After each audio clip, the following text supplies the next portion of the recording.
एक अंधेरी रात थी। ठंडी हवा चल रही थी। एक युवक जंगल में एक पेड़ के नीचे बैठा था। उसकी आंखों में आंसू थे और चेहरा पूरी तरह उदासी से भरा हुआ था। उसके हाथ में एक रस्सी थी जिसे वह पेड़ से बांधने ही जा रहा था। उसने ठान लिया था कि आज उसकी जिंदगी की आखिरी रात है। उसे जीने की कोई वजह नजर नहीं आ रही थी। दुनिया ने उसे बार बार तोड़ा था। लोगों ने उसका मजाक उड़ाया, उसके सपनों को कुचला और अब वह खुद को खत्म करना चाहता था। तभी वहां एक शांत कदमों की आहट होती है। कोई धीरे धीरे उसकी तरफ बढ़ रहा होता है। युवक चौंक कर देखता है। सामने एक साधु खड़े हैं। सफेद वस्त्र, शांत चेहरा और आंखों में गहराई। यह कोई साधारण व्यक्ति नहीं था, वह थे गौतम बुद्ध। बुद्ध उसके पास आकर एक पत्थर पर बैठ जाते हैं। बिना कुछ बोले युवक घबरा जाता है। वह पूछता है, आप यहाँ क्या कर रहे हैं? बुद्ध मुस्कुराते हुए कहते हैं, मैं वही कर रहा हूँ जो तुम जीवन के बारे में सोच रहा हूँ। युवक हैरान होता है, आप क्या जानते हैं मेरे बारे में?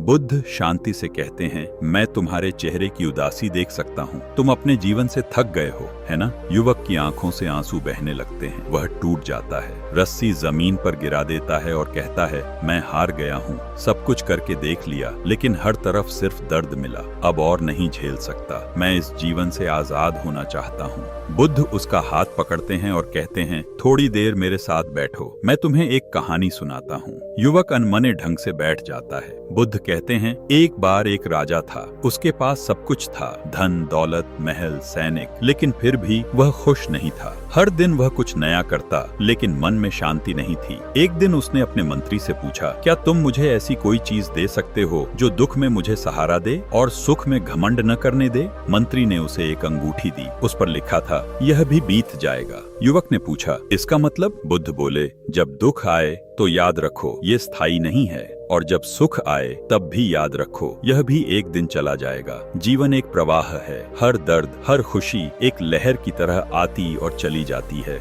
युवक अभी भी संशय में था, लेकिन मेरे साथ ही सब गलत क्यों होता है? मैं ही क्यों?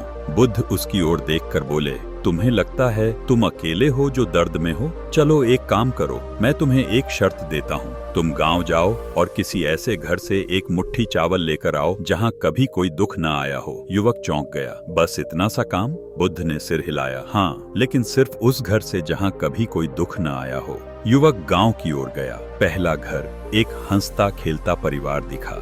उसने पूछा, क्या आपके घर कभी कोई दुख नहीं आया? माँ की आंखों में आंसू आ गए। मेरा बेटा छोटी उम्र में ही चल बसा था। दूसरा घर, एक व्यापारी का। वही सवाल दोहराया। व्यापारी बोला, मेरे पिता का सारा व्यापार डूब गया था, उसी सदमे में वो चल बसे। तीसरा, चौथा, पांचवा, हर घर में कोई न कोई दुख की कहानी थी। कोई अपना खो चुका था, किसी ने सपने खोए थे, किसी ने स्वास्थ्य। पूरा दिन बीत गया। युवक 20 घरों में गया, लेकिन एक भी ऐसा घर नहीं मिला जहां कभी कोई दुख न आया हो। शाम को वह वापस बुद्ध के पास आया। उसकी आंखों में अब भी आंसू थे, लेकिन उस डर और टूटन की जगह अब समझदारी और शांति थी। उसने कहा, मैं समझ गया, दुख हर किसी के जीवन का हिस्सा है। मैं अकेला नहीं हूँ। बुद्ध मुस्कुराए। अब तुम बताओ, क्या तुम फिर से जीना चाहोगे? तुम्हारा दर्द तुम्हें एक संवेदनशील इंसान बनाता है, कमजोर नहीं। जिस तरह लोहा आग में तपकर मजबूत होता है, वैसे ही इंसान भी दुख में तपकर निखरता है। उन्होंने आगे कहा, तुम जिनके जैसे बनना चाहते हो वो भी कभी न कभी दर्द से गुजरे हैं, लेकिन उन्होंने हार नहीं मानी। उन्होंने अपने दर्द को ताकत बना लिया। युवक ने वह रस्सी उठाई और बुद्ध के पैरों में रख दी।